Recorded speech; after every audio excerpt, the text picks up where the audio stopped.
కాంగ్రెస్ సికింద్రాబాద్ అభ్యర్థి దానంకు నోటీసులు. దానం నాగేందర్కు ఎలక్షన్ కమిషన్ నోటీసులు ఇచ్చింది. ఎన్నికల్లో చేసిన ఖర్చులకు లెక్కలు చూపాలంటూ రిటర్నింగ్ ఆఫీసర్ ఆదేశం. ఎందుకు ఈయన మీద అనుమానం వచ్చింది? యాక్చువల్గా ఒక అభ్యర్థి 95 లక్షలు ఖర్చు పెట్టవచ్చు మన తెలంగాణలో. ఒక్కొక్క రాష్ట్రానికి ఒక లెక్క ఉంటుంది. మన దగ్గర ఉండే ఖర్చులు, మన దగ్గర ఉండే లివింగ్ కాస్ట్, అవన్నీ కూడా లెక్కలు ఉంటాయి. అంటే ఎంతలో బతకొచ్చు మనం అనేది ఇంపార్టెంట్. 95 లక్షలు మనకి ఇచ్చింది. ఈయన ఏం చేసిండంటే సికింద్రాబాద్ కాంగ్రెస్ అభ్యర్థి దానం నాగేందర్కు ఎన్నికల ఖర్చు లిమిట్ టెన్షన్ పట్టుకున్నట్టు తెలుస్తుంది. ఖర్చులపై వివరాలు తెలియజేయాలని రిటర్నింగ్ ఆఫీసర్ నోటీసులు జారీ చేయడం రాజకీయ వర్గాల్లో చర్చనీయాంశంగా మారింది. దానం నాగేందర్ ప్రింట్ మీడియాలో ఇచ్చిన ప్రకటనల వ్యయం 30 లక్షల వరకు. ప్రింట్ మీడియా అంటే పేపర్లకు యాడ్లు ఇచ్చినట్టు 30 లక్షల రూపాయలు ఉన్నట్టు ఎవరు గుర్తించారు? MCMC media certification and monitoring committee. ఈ టీవీలలో వచ్చే వార్తలు, పేపర్లలో వచ్చే వార్తలు అంటే వార్తలు కాదు, మళ్ళీ పెయిడ్ న్యూస్ వేరుంటాయి. కానీ యాడ్స్ ఉంటాయి కదా, ఆర్ స్కీమ్స్ అని, లేకపోతే ఇంకేదో మేము చేసినామని ఇంకో చేయలేదని, అవన్నీ లెక్క పెడుతుంటుంది ఈ media certification and monitoring committee అనేది ఎలక్షన్ కమిషన్లో గుర్తించినా తెలిసింది. అంతేకాకుండా నామినేషన్ల పర్వం మొదలైనప్పటి నుంచి సభలు, సమావేశాలు, వాహనాల వ్యయం లెక్కిస్తే 95 లక్షలు దాటే పరిస్థితి ఉన్నట్లు గుర్తించి సికింద్రాబాద్ సెగ్మెంట్ ఆర్ఓ హేమంత్ కేశవ్ పాటిల్ ఎన్నికల్లో చేసిన ఖర్చులకు లెక్కలు చూపాలంటూ నోటీసులు జారీ చేసినట్టు సమాచారం. వివిధ పత్రికల్లో వచ్చిన ప్రకటనలకు సంబంధించి information and public relation department టారిఫ్ను వర్తింపజేస్తే వ్యయపరిమితి దాటే అవకాశం ఉన్నట్లు గుర్తించినట్టు తెలిసింది. తక్కువనే ఉంటుంది అది. యాక్చువల్గా ఒక పేపర్కు 50 లక్షలు తీసుకుంటారు. మంచి టాప్లో ఉన్న పేపర్ 50 లక్షలు, సెకండ్ టాప్లో ఉన్నది 40 లక్షలు. ఇక ఈ పేపర్లు అవి 15-20 లక్షలు వసూలు చేస్తాయి. ఆ డబ్బులు ఐఎన్పిఆర్లో చాలా తక్కువ కోడ్ ఉంటుంది.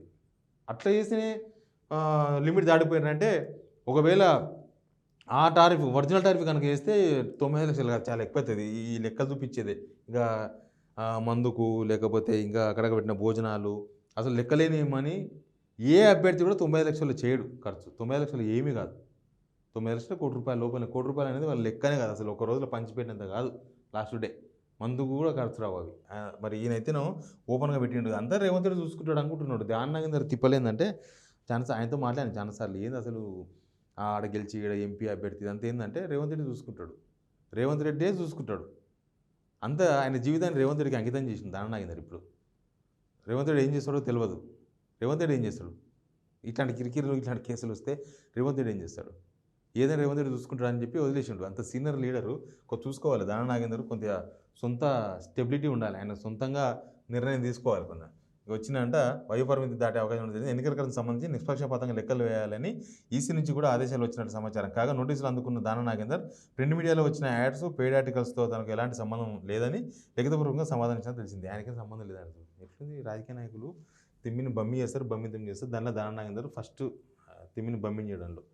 అందుకే అన్నిసార్లు ఎమ్మెల్యే అయ్యింది ఆయన. తిమ్మిని బమ్మి చేయడంతోనే ఏం పని చేసినా ఏం పని చేయకపోయినా అన్నిసార్లు ఎమ్మెల్యే అయ్యాడు.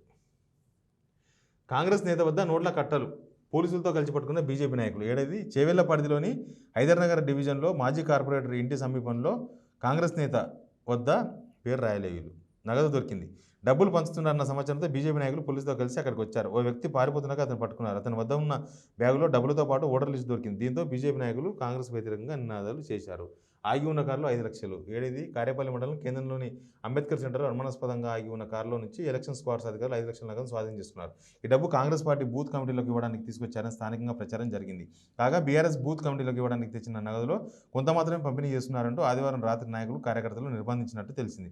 మొత్తం నగదును పంపిణీ చేయడంలో గొడవ సద్దుమణినట్లు సమాచారం. అట్లా గొడవ పడి బయటపడ్డది, లేకపోతే దొరకకుండా అది కూడా పోతుండే.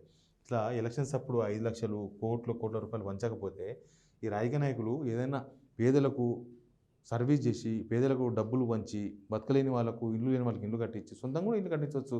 గవర్నమెంట్ చేసే పని గవర్నమెంట్ చేస్తూ ఉంటుంది. మీరు కూడా సొంతంగా ఎన్జిఓలు పెట్టవచ్చు. ఎవరో ఎందుకు పెట్టాలి? ఎన్జిఓలు, స్వచ్ఛంద సంస్థలు పెట్టండి. రాజకీయ నాయకులు పెట్టి సేవ చేయండి. ఎలక్షన్స్లో డబ్బులు వంచడం ఎందుకు? పాడి చేసుకోవడం ఎందుకు?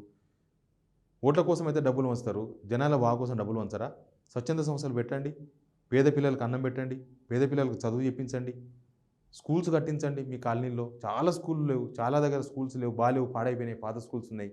స్కూల్స్ కట్టించండి. కట్టించలేరా మీరు? మీ దగ్గర డబ్బులు లేవా? దీనికైతే డబ్బులు వస్తాయా పంచనికి?